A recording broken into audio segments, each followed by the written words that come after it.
2005 साली इथंच झालतं आणि 20 वर्षानंतर मी या ट्रेनिंगला म्हणजे मला सगळ्या विचारतात 20 वर्षांनी कशी काय तू आल्यास. मला बी आता प्रश्न पडला 20 वर्षांनी मी कशी काय म्हणजे एवढा गॅप मी का म्हणून पडला असेल. मला आता प्रामाणिकपणे सांगते मुळात ही तू शाळेत 1 मे पर्यंत एवढी धावपळ झाली होती. गॅदरिंग परीक्षा निकाल हे ते परत 2 दिवस आता नवऱ्या संघ सासरी जायला लागणार आणि मग म्हटलं आता ट्रेनिंगची ऑर्डर आली मला भारीच कारण मिळालं.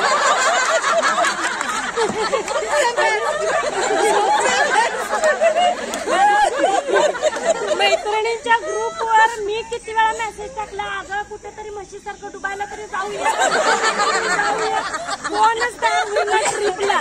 मग हे बरं झालं म्हणलं मग नावं बघितलं माझी मैत्रीण करून आपण आरपी म्हणून आहे चला आपण तयारी केली सगळी गाडी भरलो आलो. म्हणजे एक 20 वर्षानंतर आले तर नवीन मैत्रिणी मिळाल्या. मला आता इतका गर्व वाटतंय महाराष्ट्रामध्ये पूर्ण आपल्या मैत्रिणी झाल्या. परवा मी माझ्या बाळाला व्हिडिओ कॉलिंग केला आणि म्हणलं ही बघ माझी नवीन मैत्रीण झाल्या. तर तो म्हणला झाली का तुझी आता नवीन मैत्रीण.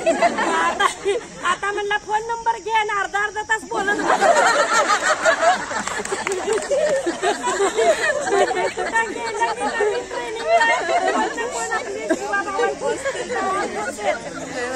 आणि वैशिष्ट्य म्हणजे आलो उष्णतेचं एवढं तापमान विदर्भातनं गरम माणसं येऊन सुद्धा आमच्या इथं गरम झाले नाही.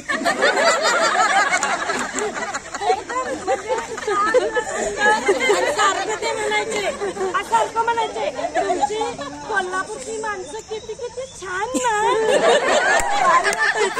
खूप छान वाटायचं ऐकताना. रात्री उठलो कंटाळलं एवढं दिवसभर सेशन. आमच्या अलका मॅडम मला तर म्हणता असं वाटतं आमच्या नाही माझ्या अलका मॅडम इतक्या छान सोज्वळ आणि आम्ही इतकं बडबडतो मॅडम शिकवताना. पण तुमच्याकडनं शिकलो की कमी बडबडून सुद्धा कसं शिकवायचं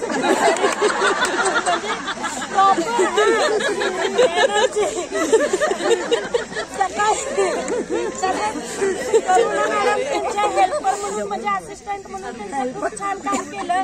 ते मला गर्व वाटतो की माझी मैत्रीण मी खाली बसलेली असताना तिला समोर बघताना म्हणजे एक अनुभव. आता ही एक पायरी तिकडं आहे ना हळूहळू या रिटायर होतील तेव्हा ती तिथं असेल.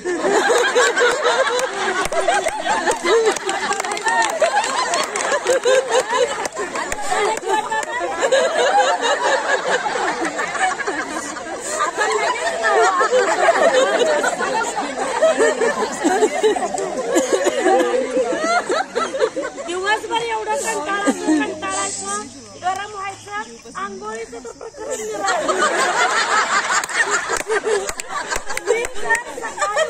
टॉवेल वगैरे घेऊन गेले तरी तिथं लाईन आहे. दुपारी लावून बघितलं तरी